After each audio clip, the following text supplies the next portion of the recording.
Hello students, welcome my YouTube channel. बेटा एक बार फिर से आ गए हम एसएससी जीडी 2025 में हिंदी के लोकोक्ति और मुहावरे लेकर। ठीक है बेटा, जो कि आपकी आगामी परीक्षा के लिए बहुत महत्वपूर्ण साबित होने वाले हैं। देखिए बेटा, हमने एसएससी जीडी का लगभग हिंदी का संपूर्ण सिलेबस डाल दिया है। आपका एग्जाम आने वाला है, आप सबको ऑल द बेस्ट। आप अच्छे से अपना एग्जाम करना और उससे पहले आप हमारी सारी वीडियो देख के जाना, ताकि आपके पेपर में ऐसा कोई प्रश्न ना हो जिसे आप ना कर पाओ। ठीक है बेटा, चलिए वीडियो प्रारंभ करते हैं बिना किसी देरी के। प्रश्न संख्या 1 देखते बेटा, ये क्या करे मुहावरा शब्द किस भाषा का शब्द है। ये क्या करे कि मुहावरा जो शब्द है वो किस भाषा का शब्द है। चार विकल्प है, ए अरबी, बी उर्दू, सी फारसी और डी हिंदी। तो बेटा जो मुहावरा है वो अरबी भाषा का शब्द है। ठीक है, ए विकल्प आपका बिल्कुल सही है। आंसर क्या हो जाएगा बेटा आपका ए। प्रश्न संख्या 2 देखते हैं अब ये क्या कह रहे हैं। ये कह रहे हैं जब कोई वाक्य अपना सामान्य अर्थ छोड़कर विशेष अर्थ की ओर संकेत करता है तो उसे डैश कहते हैं। अब डैश की जगह क्या आना चाहिए। चार विकल्प है, ए वाक्यांश, बी लोकोक्ति, सी आस आसुवाक और डी मुहावरा। तो बेटा उसे क्या कहते हैं, मुहावरा। जब कोई वाक्य अपना सामान्य अर्थ छोड़कर विशेष अर्थ प्रयुक्त करता है तो उसे हम कहते हैं मुहावरा। मुहावरा क्या कहते हैं, मुहावरा। अब आप कहोगे कि मैडम उसे लोकोक्ति क्यों नहीं कहते। देखिए बेटा, ये जो लोकोक्ति है ये लोगों के द्वारा बोली गई उक्ति है, यानी कि गांव के। जनरली लोकोक्ति का प्रयोग अशिक्षित लोग, जो गांव में लोग रहते हैं वो करते हैं। मुहावरा शिक्षित वर्ग द्वारा प्रयुक्त किया जाता है। ठीक है, इसलिए इन्होंने कहा जब कोई वाक्यांश अपना सामान्य अर्थ छोड़कर विशेष अर्थ में, पढ़े लिखे लोग विशेष अर्थ का प्रयोग कर सकते हैं बेटा, तो विशेष अर्थ में प्रयुक्त होता है उसे हम क्या कहते हैं, मुहावरा। डी विकल्प आपका बिल्कुल सही। आंसर क्या हो जाएगा आपका डी। प्रश्न संख्या 3, ठीक है, चलिए। काफुर होना मुहावरे का सही अर्थ क्या है। चार विकल्प है, ए बड़ा काम करना, बी गद्दार होना, सी भाग जाना और डी कलंकित होना। तो बेटा काफुर होना मुहावरे का जो सही अर्थ है वो क्या होगा आपका, भाग जाना। वो तो काफुर हो गया, ठीक है, फुर हो गया, चिड़िया फुर हो गई, ऐसे बोलते हैं ना, इसका मतलब क्या होता है, भाग जाना। सी विकल्प आपका बिल्कुल सही आंसर हो जाएगा सी। प्रश्न संख्या 4, लाल पीला होना मुहावरे का सही अर्थ क्या है। ठीक है बेटा, एक मुहावरा क्या है, लाल पीला होना। चार विकल्प है, ए बहुत क्रोध करना, बी बिल्कुल बदल जाना, सी अत्यधिक घमंड करना, घमंड होना और डी लाल और पीला रंग डालना। तो क्या होगा बेटा, लाल पीला होने का मतलब बहुत क्रोध करना। ठीक है, कहते हैं ना आज तो लाल पीले हो रहे हैं भैया, लाल पीले मतलब गुस्से के कारण मुंह लाल हो गया है। ठीक है, और आंखें पीली हो गई हैं, तो उसे हम क्या कहेंगे, जब बहुत अधिक किसी को गुस्सा हो रहा है कि आज तो क्या हो रहा है, लाल पीला हो रहा है। तो ए विकल्प बिल्कुल सही। आंसर क्या हो जाएगा बेटा आपका ए। प्रश्न संख्या 5, चलिए देखते बेटा आपके पांचवा प्रश्न क्या करे, जल्दी जल्दी करा रहे हैं ताकि आप, क्योंकि आपका एग्जाम है, बहुत जल्दी से आप इसे देख के पूरा कर सकते हैं। लोकोक्ति अपने आप में पूरा वाक्य होता है, जबकि मुहावरा क्या होता है, मुहावरा होता है डैश। डैश की जगह क्या आएगा, ए पूर्ण इकाई, बी वाक्यांश, सी पारंगत कथन और डी अर्थ विशेष। तो बेटा ये क्या होता है कि लोकोक्ति अपने आप में पूर्ण वाक्य होती है, जबकि मुहावरा क्या होता है बेटा, अर्थ विशेष। जब किसी बात को विशेष अर्थ में प्रयुक्त किया जाता है तो उसे हम क्या कहते हैं, मुहावरा। तो डी विकल्प आपका बिल्कुल सही है। आंसर क्या हो जाएगा आपका डी। प्रश्न संख्या 6, थोता चना बाजे घना लोकोक्ति के अर्थ का चयन करें। ठीक है, चार विकल्प है, ए दिखावा बहुत करना परंतु सार न होना, बी चने को बजाना, सी चने रूपी खिलौने से खेलना और डी बहुत आवाज करना। तो बेटा थोता चना बाजे घना का अर्थ है दिखावा बहुत करना परंतु बात में सार कुछ भी ना होना। ठीक है, ए विकल्प आपका बिल्कुल सही। आंसर हो जाएगा आपका ए। प्रश्न संख्या 7, तिल का ताड़ बनाना मुहावरे का अर्थ बताएं। चार विकल्प है, ए साधारण बात को बड़ा चढ़ाकर कहना, बी आक्रमण करना, सी व्यर्थ काम करना और डी ढाक बैठना। सॉरी, तो बेटा तिल का ताड़ बनाने का अर्थ क्या होता है, साधारण बात को बढ़ा चढ़ाकर कहना। मान लो किसी ने किसी से केवल बात की और दूसरे दोस्त ने जाकर बता दिया कि वहां तो बहुत तकड़ी लड़ाई हो गई, तो उसने क्या करा, बात को बढ़ा चढ़ाकर बता दिया। ठीक है, तो क्या होगा, तिल का ताड़ होना, साधारण बात को बहुत ज्यादा बढ़ा चढ़ाकर कह देना। प्रश्न संख्या 8, चमड़ी जाए पर दमड़ी ना जाए लोकोक्ति का अर्थ निम्नलिखित में से कौन सा है। चार विकल्प है बेटा, ए जान चली जाए पर पैसा ना जाए, बी पैसे का बहुत मोह होना, सी पैसे ही माँ बाप दोनों, और डी अत्यधिक कंजूस होना। तो बेटा चमड़ी जाए पर दमड़ी ना जाए का अर्थ है अत्यधिक कंजूस होना, कि चाहे मनुष्य की जान चली जाए लेकिन क्या ना हो, पैसा नहीं जाना चाहिए। व्यक्ति क्या होना, बहुत अधिक कंजूस होना बेटा। डी विकल्प आपका बिल्कुल सही है, आंसर हो जाएगा आपका डी। प्रश्न संख्या 9, सब और विपत्ति का होना, इस अर्थ के लिए सही लोकोक्ति निम्नलिखित में से कौन सी है? चार विकल्प है। ए, आगे कुआं पीछे खाई। बी, एक तो करेला दूसरा नीम चढ़ा। सी, एक अनार 100 बीमार। और डी, ऊंट के मुंह में जीरा। सब और विपत्ति होना मतलब आगे कुआं और पीछे खाई। ठीक है, एक तो बोर्ड एग्जाम पास आ रहे हैं, ऊपर से प्री बोर्ड अभी रख दिए, तो यानी कि अब हम प्री बोर्ड की तैयारी करें या बोर्ड की तैयारी करें। हालांकि बोर्ड की तैयारी प्री बोर्ड से होकर ही गुजरती है, लेकिन जो आपने अपना पढ़ाई के लिए टाइम टेबल बनाया हुआ है वो उसमें परिवर्तन आ जाता है। ठीक है बेटा, तो क्या है, सब ओर से विपत्ति आने का अर्थ क्या है, आगे कुआं पीछे खाई। ए विकल्प बिल्कुल सही, आंसर क्या हो जाएगा आपका ए। देखिए बेटा, यदि आप वीडियो देख रहे हो तो प्लीज कमेंट जरूर करिएगा। पता नहीं आपको कमेंट करने में क्यों इतना आलकस आ रहा है, मुझे पढ़ाने में आलकस नहीं आ रहा है। मैं आपको 40 मुहावरे पढ़ा रही हूँ, इससे पहले भी मैंने आपको कितने सारे वीडियो पढ़ा दिए, तो मैं तभी तो बना पाऊंगी। आपके जैसे न जाने कितने बच्चों को फायदा होगा बेटा यदि आप कमेंट करेंगे। चलिए, अधजल गगरी छलकत जाए, उक्त लोकोक्ति के लिए वाक्य बताएं। ए, फूटी हुई गगरी से जल टपकता है। बी, आधे जल से भरी गगरी छलकत जा रही है। सी, कम गुण वाला व्यक्ति दिखावा बहुत करता है। और डी, आधे जल से भरी गगरी नहीं ले जानी चाहिए। तो क्या है बेटा, आधे जल गगरी छलकत जात, यानी कि कम गुण वाला व्यक्ति दिखावा बहुत करता है। सी विकल्प बहुत बिल्कुल सही, आंसर हो जाएगा आपका सी। प्रश्न संख्या 11, कान पर जू न रेंगना। अब जिसके जू हो नहीं रही तो कान पर रेंगेगी कहां से। चलिए खैर, ये मजाक था।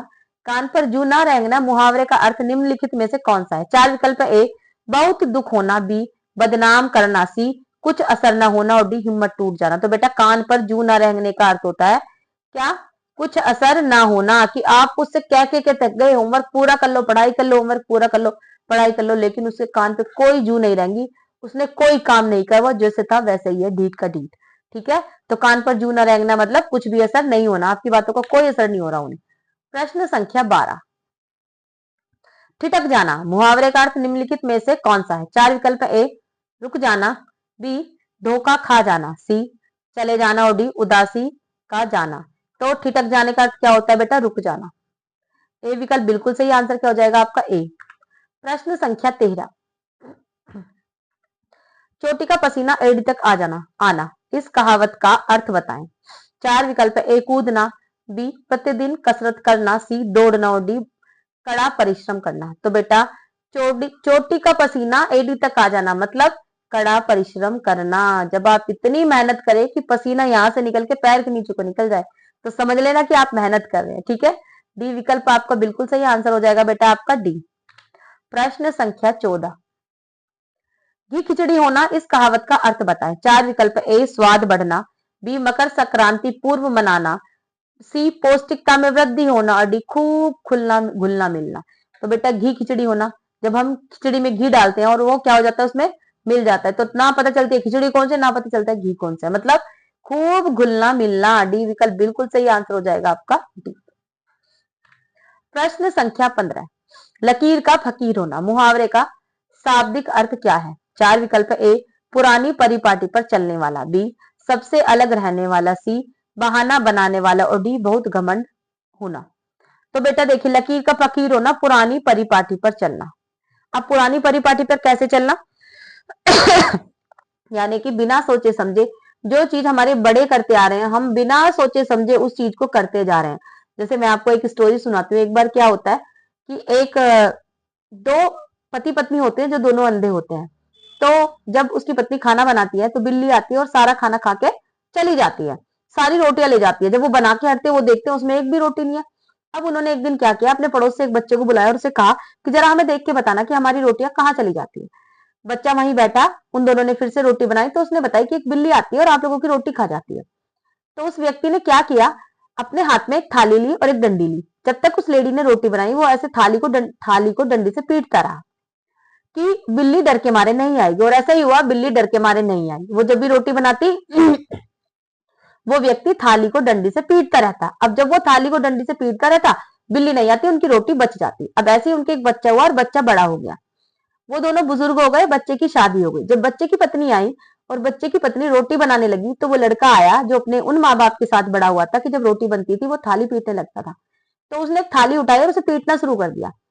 तो उसने बोला, उसकी पत्नी ने, एक दो दिन तो देखा, कुछ बोला नहीं, नई नई थी, फिर धीरे उसने देखा कि ये थाली क्यों बजाता रहता है, कान में प्रॉब्लम होती है।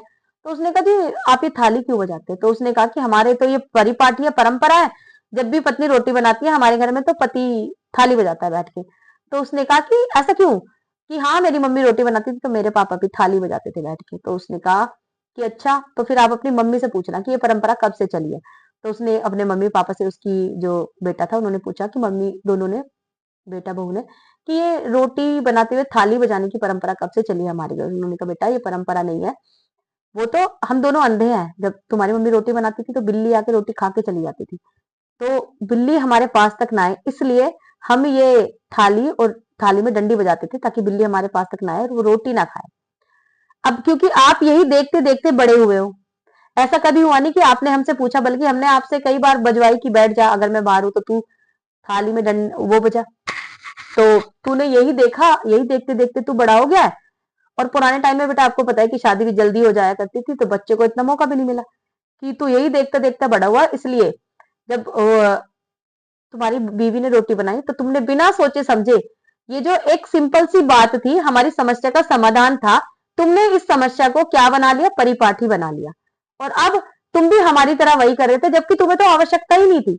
उस टाइम पे थाली बजाने की आवश्यकता थी, लेकिन वो दोनों, उसके बच्चा और उसकी बहू, वो दोनों तो ठीक थे, थाली बजाने की कोई आवश्यकता थी नहीं। तो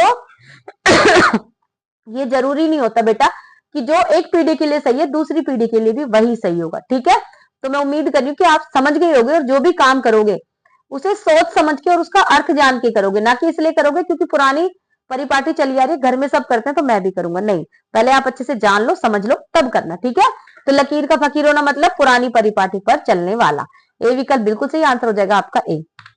प्रश्न संख्या 16, गरीब के घर में गुणवान व्यक्ति, दिए गए विकल्पों में से इस अर्थ से संबंधित मुहावरा कौन सा है? चार विकल्प है, ए अंधेरे घर का उजाला, बी आंख का तारा, सी गुदड़ी का लाल, और डी अंधे की लाठी। तो बेटा गरीब के घर में गुणवान व्यक्ति का मतलब क्या होगा?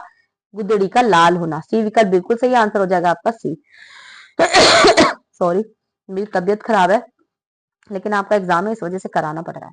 प्रश्न संख्या 17, क्योंकि जो बच्चे मेरे सहारे हैं कम से कम उनका नुकसान नहीं होना चाहिए। निम्नलिखित में से किस वाक्य में मुहावरे संबंधी असूतियां? चार विकल्प है, ए राधा के सारे इरादों पर पानी फिर गया, बी देश पर प्राण न्यौछावर करना सैनिकों का धर्म है, सी पुलिस को देखते ही रमेश के चेहरे पर हवाइयां दौड़ गई, और डी वह चुपचाप दम साधे पड़ा रहा। तो ये क्या है बेटा? ये कह रहे हैं कि निम्नलिखित में से किस वाक्य में मुहावरे संबंधी असूती है? तो ये क्या है? पुलिस को देखते ही रमेश के चेहरे पर हवाइयां दौड़ गई, नहीं उड़ गई। क्या है? हवाइयां उड़ गई, ठीक है? सी विकल्प बिल्कुल सही आंसर हो जाएगा आपका सी।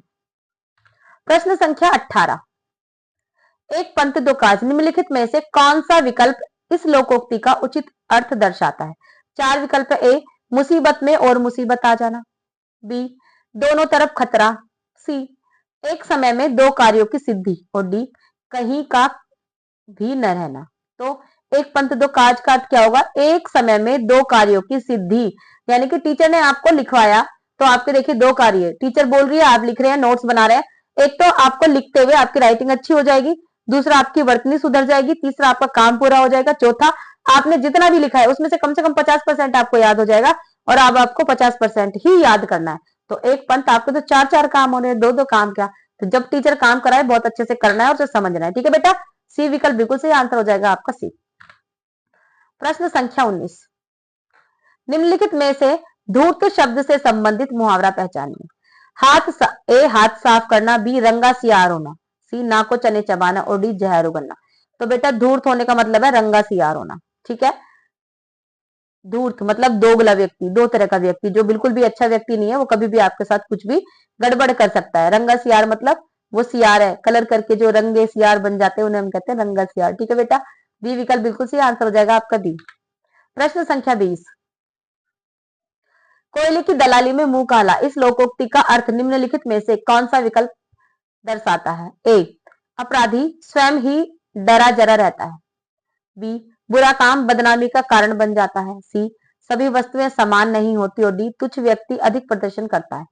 तो कोयला की दलाली में मुंह खाना मतलब बुरा काम बदनामी का कारण बन जाता है। क्या? बुरा काम बदनामी का कारण बन जाता है। अगर आप किसी गंदे व्यक्ति के साथ रहते हो, गंदे लड़के के साथ रहते हो, गंदी लड़की के साथ रहते हो, अगर आप अच्छे भी हो तब भी लोग आपको कुछ समय बाद उसी के जैसा आंकने लगेंगे, क्योंकि कहते हैं ना कि हम ये जैसा ये है वैसे ये भी होगा, जैसी गंदी आदत है इसमें वैसे इसमें भी होंगे। इसलिए क्या? कोयले की दलाली में मुंह काला। इसलिए कभी भी बुरे काम में नहीं फंसना चाहिए, बुरे लोगों के साथ नहीं रहना चाहिए। अगर आप कोयला लेने जाओगे तो ऐसा नहीं हो सकता कि आपके कपड़ों पे या आपके हाथ पे कोयले की जो कालस है वो ना लगे। ठीक है बेटा, अगर आप गंदे व्यक्तियों के साथ रहोगे तो ऐसा हो नहीं सकता कि उनका एक भी गुण आपको ना छुए। ठीक है, बी विकल्प बिल्कुल सही आंसर हो जाएगा आपका बी। प्रश्न संख्या 21, निम्नलिखित विकल्प में से एक लोकोक्ति है, उसका चयन करें। ए, जो गरजते हैं वे बरसते नहीं। बी, आस्तीन का सांप होना। सी, आंख चुराना। और डी, कठपुतली होना।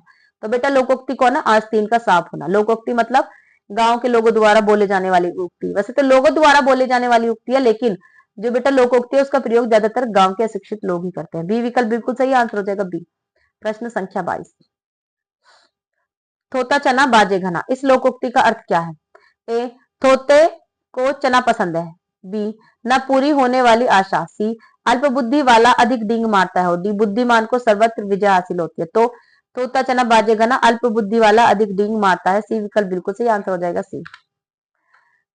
बेकार से बेगार भली, लोकोक्ति का अर्थ निम्नलिखित में से कौन सा है? चार विकल्प है। ए, निकम्मा बैठने से कुछ करना अच्छा है।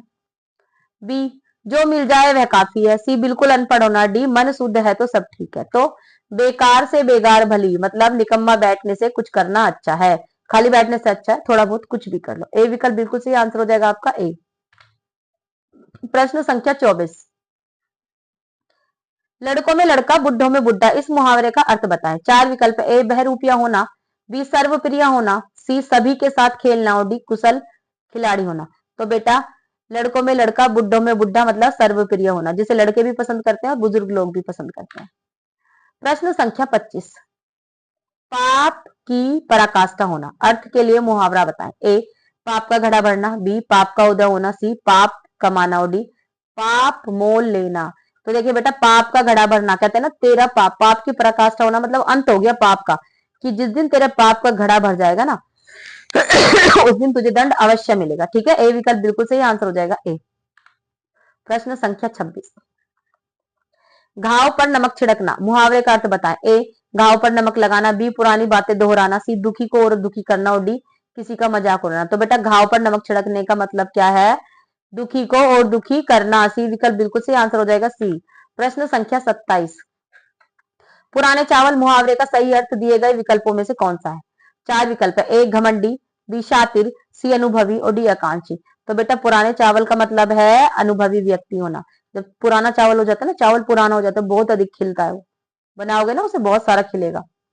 और ऐसे अनुभवी व्यक्ति होता है ना, जब तुम उसके पास बैठ के ज्ञान अर्जित लोगे तो बहुत सारा ज्ञान देगा, वो अपने जीवन की बहुत सारी चीजें देगा। मैं देखा दुनिया में मैं ये नहीं कहती दुनिया का प्रत्येक बुजुर्ग व्यक्ति, लेकिन कम से कम 60% व्यक्ति वो अपने आप में एक एक लाइब्रेरी है बेटा, एक एक बुजुर्ग एक एक लाइब्रेरी है, उसके पास इतना ज्ञान है, इतना ज्ञान है कि आपकी लाइब्रेरी कम पड़ जाएगी, लेकिन उस बुजुर्ग के पास जो यथार्थ ज्ञान है ना बेटा, वो कभी कम नहीं पड़ेगा। सी विकल्प बिल्कुल सही आंसर हो जाएगा आपका सी। प्रश्न संख्या 28, गर्व करना विकल्पों में दिए हुए में से किस मुहावरे का अर्थ है? ठीक है, ए, ऐठ कर चलना। बी, दिन काटना। सी, ओले पड़ना। और डी, डींग हाँकना। तो बेटा गर्व करने का अर्थ है ऐठ कर चलना, गर्व कर रहे हैं, बहुत ऐठ कर चल रहे हैं भाई, हम तो क्लास में फर्स्ट आते हैं, हम किसी से बात नहीं करेंगे। प्रश्न संख्या 29, आधा तीतर आधा बटेर होना का अर्थ क्या है? ए, बेमेल तथा बेढंगा होना। बी, रंग बिरंगा होना। सी, छोटा बड़ा होना। और डी, असंभव काम करना। तो बेटा आधा तीतर आधा बटेर होने का मतलब क्या है? बेमेल तथा बेढंगा होना। ए विकल्प बिल्कुल सही आंसर हो जाएगा आपका ए। प्रश्न संख्या 30, काठ होना मुहावरे का इनमें से क्या अर्थ है? ए, सचेत होना। बी, लकड़ी होना। सी मूर्ख होना और डी स्तब्ध होना। तो बेटा काठ होने का मतलब है स्तब्ध होना। लकड़ी होती है ना जैसे एक जगह पर जाती है, ना हिलेगी ना डोलेगी, स्तब्ध होने का मतलब भी वही होता है। डी विकल्प आपका बिल्कुल सही है, आंसर हो जाएगा आपका डी। प्रश्न संख्या 31, अरण्य रोदन मुहावरे का अर्थ क्या होगा? ए रूठना, बी जंगल में उदासी, सी व्यर्थ प्रयास और डी जंगल में खो जाना। तो बेटा अरण्य रोदन का मतलब होता है व्यर्थ प्रयास, अरण्य मतलब होता है वन। अब आप वन के बीच में बैठ के रो रहे हैं, आपको कोई देखेगा तो है नहीं, व्यर्थ प्रयास कर रहे हैं, कोई आया आपको मना ले, तो अरण्य रोदन का मतलब व्यर्थ प्रयास। सी विकल्प बिल्कुल सही, आंसर हो जाएगा आपका सी। प्रश्न संख्या 32, अंगार सिर पर धर लेना, दिए गए विकल्पों में से मुहावरे का सही अर्थ का चयन करें। ए विनाशकारी बन जाना, बी मरने को उद्यत होना, सी दूसरे को डराना और डी कठिन विपत्ति सहना। तो अंगार सिर पर धर लेने का मतलब क्या है बेटा? कठिन विपत्ति सहना। ठीक है, डी विकल्प बिल्कुल सही, आंसर हो जाएगा आपका डी। प्रश्न संख्या 23, दिए गए विकल्पों में से कोड़ में खाज होना इस मुहावरे के अर्थ को दर्शाता सही विकल्प कौन सा है? ए किसी बीमार व्यक्ति को अन्य बीमारी होना, बी दुख पर और दुख होना, सी समस्याओं में कमी होना और डी समस्या का समाधान हेतु साधनों का अभाव होना। तो बेटा कोड़ में खाज होने का मतलब होता है किसी बीमार व्यक्ति को अन्य बीमारी हो जाना। ठीक है, ए विकल्प बिल्कुल सही, आंसर हो जाएगा आपका ए। प्रश्न संख्या 34, सांप को दूध पिलाना, दिए गए विकल्पों में इस मुहावरे का सही अर्थ का चयन करें। ए बुरे व्यक्ति के साथ नेकी करना, बी सांप के विषय में सांप के विष को कम करना, सी जहरीले जीव को दूध पिलाना और डी अच्छा कार्य करना। तो बेटा सांप को दूध पिलाना, सांप बुरे व्यक्ति के साथ नेकी करना। ठीक है, ए विकल्प आपका बिल्कुल सही है, आंसर हो जाएगा ए। प्रश्न संख्या 35, अपने मरे बिना स्वर्ग नहीं दिखता, ये कहावत है कि अपने मरे बिना स्वर्ग नहीं दिखता, जब मरोगे तभी तो पता चला कि स्वर्ग है या नहीं है। दिए गए विकल्पों में से कहावत का सही अर्थ बताएं। ए स्वयं ही सब कार्य करना आवश्यक है, बी संकट में पड़े बिना अच्छा फल नहीं मिलता, सी मृत्यु के पश्चात ही स्वर्ग दिख पाता है और डी स्वर्ग देखना है तो मरो। तो क्या होगा बेटा? अपने मरे बिना स्वर्ग नहीं दिखता का मतलब स्वयं ही कार्य करना आवश्यक है, बी संकट में पड़े बिना अच्छा फल नहीं मिलता। तो क्या हो जाएगा आंसर? बी संकट में पड़े बिना अच्छा फल नहीं मिलता। बी विकल्प बिल्कुल सही, आंसर हो जाएगा बी। प्रश्न संख्या 36, बालू से रेत निकालना, दिए गए विकल्पों में से मुहावरे का सही अर्थ का चयन करें। ए मूर्खता करना, बी बालों से तेल निकालना, सी असंभव को संभव करना और डी जमीन से कच्चे तेल निकालना, जमीन से कच्चा तेल निकालना। तो क्या होगा बेटा? बालू से तेल निकालना, असंभव को संभव करना। बालू से तेल नहीं निकलता, ठीक है, अगर निकाल दिया तो असंभव काम को आपने संभव कर दिया। सी विकल्प बिल्कुल सही, आंसर हो जाएगा सी। प्रश्न संख्या 37, आग लगने पर कुआं खोदना, दिए गए विकल्पों में से लोकोक्ति का सही अर्थ बताएं। ए विपत्ति आ जाने पर तुरंत समाधान खोजना, बी तसल्ली से कोई काम करना, सी व्यर्थ भाग दौड़ करना और डी विपत्ति आ जाने पर उसका निराकरण करना। तो आग लगने पर कुआं खोदने का अर्थ क्या होता है बेटा?